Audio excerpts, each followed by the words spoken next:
আপনারা দেখছেন জনতার দরবার বাংলা সংবাদপত্র। বনগাঁ পৌরসভার শপথ গ্রহণ অনুষ্ঠানে উপস্থিত ছিল সমস্ত ওয়ার্ডের কাউন্সিলররা।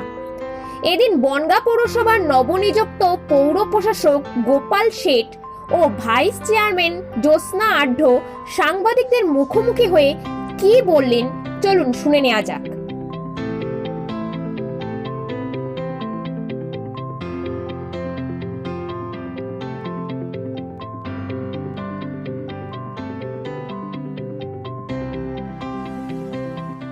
জেতানোর জন্য যে প্রয়াস 14 নম্বর ওয়ার্ডে তৃণমূল কর্মীরা নিয়েছিল, আমরা তাদের সেই 14 নম্বর ওয়ার্ডের কর্মীদের আমরা অভিনন্দন শুধু নয়, তাদেরকে স্যালুট জানাই যে মমতা বন্দ্যোপাধ্যায়ের ছবি, অভিষেক বন্দ্যোপাধ্যায়ের ছবিকে সামনে রেখে, আর যারা আছেন 14 নম্বরে কারা কারা আছেন একটু হাত তুলুন তো।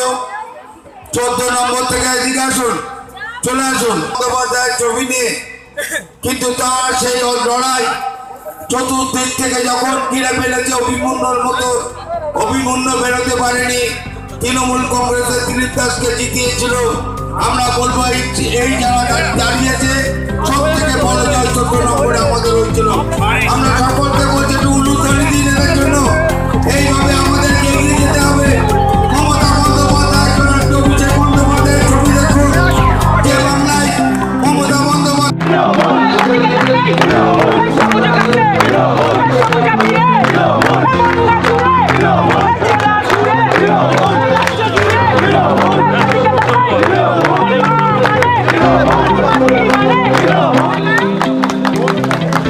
আমরা বরণ করে নেব কাউন্সিলর নারায়ণ ঘোষ, প্রমিত ঘোষ, তৃণমূল ছাত্র পরিষদের বনগাঁ শহরের সভাপতি প্রমিত ঘোষ। বনগাঁ পৌরসভার প্রথম কাজ কি হবে এবং আপনাদের ভাইস চেয়ারম্যান কে হলো? এটা তো আপনারা সবাই দেখেছেন যে আমরা তৃণমূল কংগ্রেস দলটা করি, আমাদের নেত্রীর নাম মমতা বন্দ্যোপাধ্যায়, আমাদের পথ নির্দেশিকা করে অভিষেক বন্দ্যোপাধ্যায়, এবং যে পথে আমাদের চলতে পারে সেই পথে আমরা চলি। সেখানে গিয়ে আমরা রাজনৈতিকভাবে আজকে বিজেপি এবং অন্যান্য কংগ্রেস, সিপিএম এই দলকে কেন্দ্রে পরাভূত করেছি।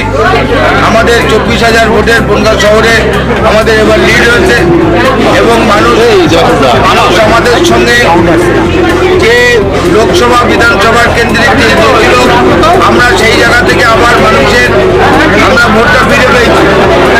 এবং এখানে গিয়ে রাজনৈতিকভাবে আমরা বলতে পারি কে চেয়ারম্যান কে ভাইস চেয়ারম্যান এটা বড় কথা নয়। আমরা যারা তৃণমূল কংগ্রেসের নির্বাচিত প্রতিনিধি, যারা ভোটে জিতেছি, তারা সকলে মমতা বন্দ্যোপাধ্যায়ের সৈনিক।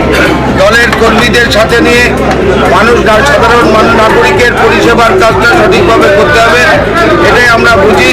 কেন প্রকল্প মমতা ব্যানার্জির প্রায় 70-75টা প্রকল্প আছে, সেই প্রকল্পের কাজগুলো সঠিকভাবে রূপায়ণ করে মানুষের কাছে পৌঁছে দিয়ে আমরা যদি সরলীকরণ করে পৌরসভাটা চালাই, এইখানে তৃণমূলের দুর্জয় ঘাটেই থাকবে বলে আমরা মনে করি। প্রথম কাজ কি হবে? প্রথম কাজ হলো মানুষের মনে মানুষের প্রয়োজনীয় জিনিসকে সঠিকভাবে পৌঁছানো, এলাকার মানুষের যেখানে নোংরা থাকবে আবর্জনা সরানো, আমরা যেখানে আমরা এখানে মানুষের কাছে পরিশ্রুত পানীয় জল পৌঁছে দেয়া, আমরা লোল্যান্ডের সেখানে গিয়ে কলকাতার মতো পাম্পিং স্টেশন করে সেই জলগুলো ইছামতি পক্ষে ফেলা। আমরা সব থেকে বড় কথা মমতা বন্দ্যোপাধ্যায়ের কাছ থেকে আমরা চেয়েছি যে যদি আমাদেরকে ভূপেন শেঠ কর্মতীর্থটা করতে দাও, সারা পশ্চিমবাংলার বুকে অন্তত দেখার মতো জিনিস হবে, যেখানে আমাদের কচুরিপানা শিল্প, এই টুপিটা কই, এই যে টুপিটা দেখছেন এটা কচুরিপানার শিল্প থেকে তৈরি।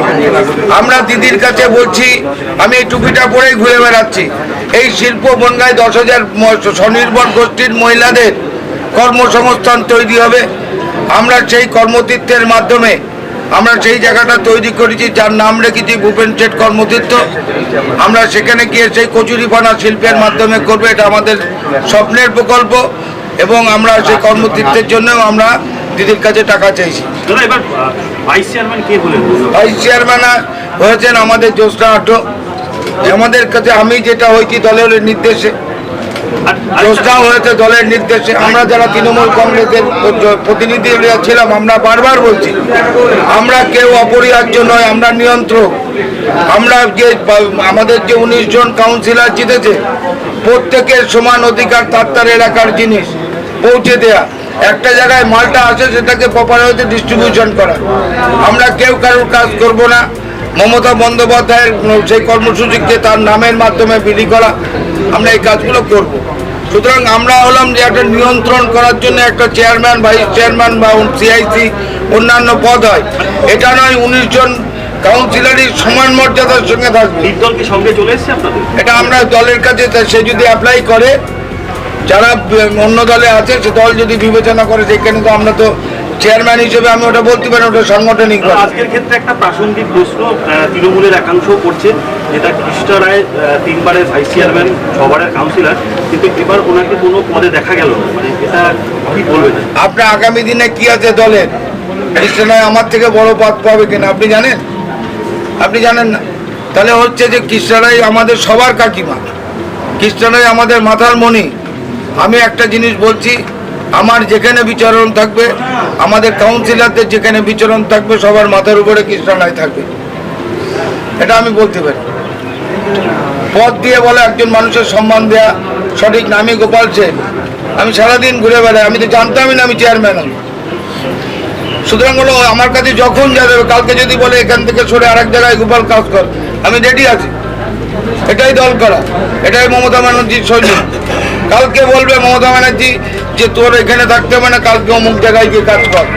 আমি তো 2009 সালে তো আমি সব থেকে পশ্চিমবাংলার বেশি ভোটে যেতে এমএলএ, আমি তো কাজ করে গেছি, তারপরে তার এমএলএ হই। পৌর ভোটের আগেই আমাদের আজকে যিনি ভাইস চেয়ারম্যান হয়েছেন বা আপনি চেয়ারম্যান ছিলেন, এদের মধ্যে একটা মনোমালিন্য দেখা গিয়েছিল বনগাঁর মানুষ। শোনেন, একটা জায়গায় খেলতে গেলে যখন খেলতে যাব আমরা, তো মনোমালিন্য থাকবে না, প্লেয়ারে গন্ডগোল থাকবে না, এটা হয় নাকি? ও থাকবে, আবার বাবা হবে, হারি হবে, ও চলবে, কিন্তু দলের কেউ বাইরে যাবে না। কাউন্সিলর একজোটে কাজ করবে সব, কারণ দলের সৈনিক হিসেবে কাজ করবে। কাউন্সিলরদের থেকেও বড় হচ্ছে দলের কর্মী। আমার সমস্তটা নিংড়ে দেবো দলের কর্মীদের জন্য। ওখানে আমি কারোর সঙ্গে কম্প্রোমাইজ করবো না, তাতে পথ ছেড়ে দিতে হয় দেবো, কোনো অসুবিধা নেই। কিন্তু দলের কর্মী মমতা বন্দ্যোপাধ্যায় যা শিখিয়েছে, অভিষেক বন্দ্যোপাধ্যায় যে পথে চলতে বলছে, আমি সেই কাজটাই করব। চেয়ারম্যান হয়ে আপনার প্রথম কাজে মানুষের বিশ্বাসটা ধরে রাখা। 24,000 ভোটে জিতেছি, সেই বিশ্বাসটা ধরে রাখা। এই বনগাঁর মানুষ এমন কিছু চায় না, তাদের বিশ্বাসটা ধরে রাখা। প্রত্যেক কাউন্সিলর, প্রত্যেক দলের কর্মী, আমরা প্রত্যেকটা পাড়া ডেভেলপমেন্ট কমিটি করেছি। তারা গিয়ে মাল ডেভেলপমেন্টের সেই কমিটির মাধ্যমে দেবে, মাল কাউন্সিলর মাথায় থাকবে। তারা গিয়ে সবাই ভাগ করে সমস্ত সমান ওয়ার্ডে নিয়ে নেবে। যার যার আলাদা প্রকল্প থাকবে, তার জন্য আলাদা দিদির প্রকল্প আছে, সেখান থেকে নিতে হবে। সুতরাং এই তৃণমূল দলে, তৃণমূল সরকারের কাজ করার অসুবিধা নেই। যারা বাইরে থাকে তারা আফসোস করে। গোপাল, আপনি বললেন যে 22 জন কাউন্সিলর মধ্যে 19 জন কাউন্সিলর সহযোগিতা পাবে, বাকি 3 জন কাউন্সিলর তারা কতটা পৌরসভা সহযোগিতা পাবে? তারা তো আমাদের দলের না। এখন সহযোগিতা বলতে কি, সরকারি জিনিস যেভাবে যে পদ্ধতিতে দেয়, যখন একজন কাউন্সিলর হয় তখন তো কোনো দলের থাকে না, ইনসাইড অফ দি মিউনিসিপ্যালিটি। তখন যদি কাজ করে মমতা বন্দ্যোপাধ্যায়ের বদনাম না করে, সে অবশ্যই কাজ করতে পারবে। কিন্তু দিদিরও মাল নেবো, দিদিরও খাবো, দিদিরও পড়বো, আবার দিদির নামে বদনাম করবো, সেটা আমি মানতে পারি।